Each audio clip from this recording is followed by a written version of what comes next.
Hello everyone and welcome back.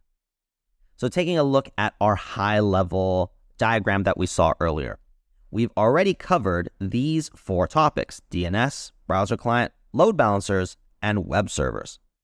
In this video, we are going to broaden our scope a little bit and focus on some of the more connections attached to web servers. We are going to primarily look at the connection to a database, and also we are going to look at the connection to the caching service. So that's what we're going to cover in the next few videos. To begin with, we need to understand web servers and databases. Now, we're not going to do a deep dive into the types of databases there are. That we're going to cover in a much later section where we do a deep dive into databases and optimizing databases, what database to choose based on what type of problem you're trying to solve. That is all handled later. This is a much higher level analysis on the relationship between a web server and a database, as well as things when it comes to how to optimize for speed and performance when it comes to the general expectation of how your system should be designed with the database. So let's take a look into how web servers and databases typically communicate at this high level. So we know that web servers house our business logic. Business logic, as I mentioned, is mainly that low-level code you write in the day-to-day as a developer. Whether you're a front-end or a back-end or a full-stack developer, you are writing business logic, the code that has some specific functionality or outcome that you expect. All of that code you write is meant to action on some kind of data in order to provide some type of expected outcome. In our particular case with a database, that data that we are trying to apply our business logic on is stored inside of the database. A database's sole purpose is to store and retrieve data. The only thing here is that this process is typically very time-consuming.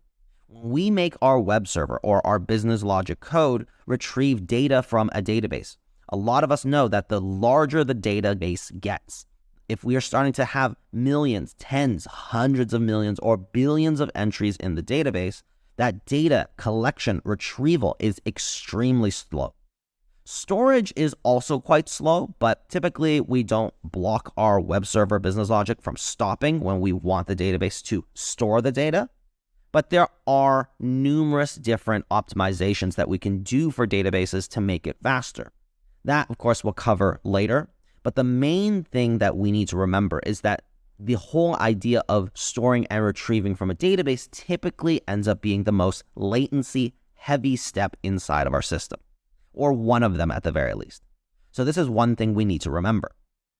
Now, when we think about how our browser client communicates with our web server with this database added to our model now, we can see where the speed really impacts us. So let's look back at our example with Facebook's newsfeed. Looking at the newsfeed, we can see some examples where maybe some kind of optimization might exist. When we look at the posts that we have in our newsfeed, you can typically reduce it down to two specific kinds of posts. You have user-specific posts, which are posts that are very unique to you as an individual user. These might be related to your friend group or maybe your specific interests that don't really have a lot of overlap. The thing I want you to remember about user-specific posts is mainly that if you were to imagine all of the users that exist on Facebook, these are the posts that really only are tailored for you specifically. So maybe if you have, let's say, 4 specific friends, how many people are actually connected to those friends? Maybe not a lot, in fact. So maybe out of the billions of users on Facebook, only, let's say, maximum 50 people are going to receive the posts that those friends make. Or maybe that one friend makes, because maybe he doesn't have a lot of friends, you just happen to be one of them. These posts are very specific to you. But then you have things like more region-specific posts. I use the term region because I want you to think about a much larger group of users that receive the same posts.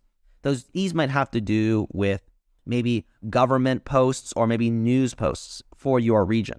Maybe it's even broader than a specific city. In fact, it might be an entire country or maybe an entire continent. For example, let's focus on the North American continent. So maybe all news related to North America, you can imagine that there are a significantly large portion of users, maybe 20-30% of all users on Facebook receive those same specific user posts for that North American region. Now, if we keep that in mind, looking at our example, let's say we look at the North American user 1. This is just the first user in North America, and we're breaking down this model so that we can take a look at an example. Let's say they log onto Facebook and they see their newsfeed, and we're like, hey, I want to request the latest North American posts. Our web server receives this request. It will then apply its business logic in order to figure out what it needs to do to retrieve and get back that data to the North American user. This is where the code that we write, maybe it's Node code, maybe it's Ruby code, it's going to start processing this request, and then it's going to figure out that it needs to retrieve some posts from the database. This might be a combination of some logic it needs to apply as well as database queries. The actual approach doesn't matter. The main thing here is that it needs to interact with the database in order to retrieve these posts somehow. So it goes across that wire and it asks the database. The database's whole purpose is to store and retrieve data, so it will retrieve the appropriate post data and then send it back to the web server. Now, most of the time, this data is not in the shape that the browser client needs. So the web server will further apply some business logic in order to massage it into the appropriate response type. It will then send that back to the browser client, and finally the client gets what it needs. Now, this process, as we stepped through and saw, is quite time consuming.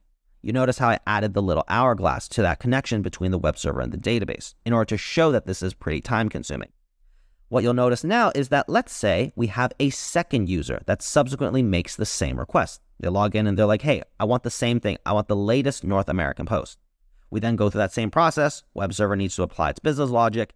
But here, what you'll notice is that it's going to go through that exact same arduous, time-consuming step with interacting with the database. But we've already done this before.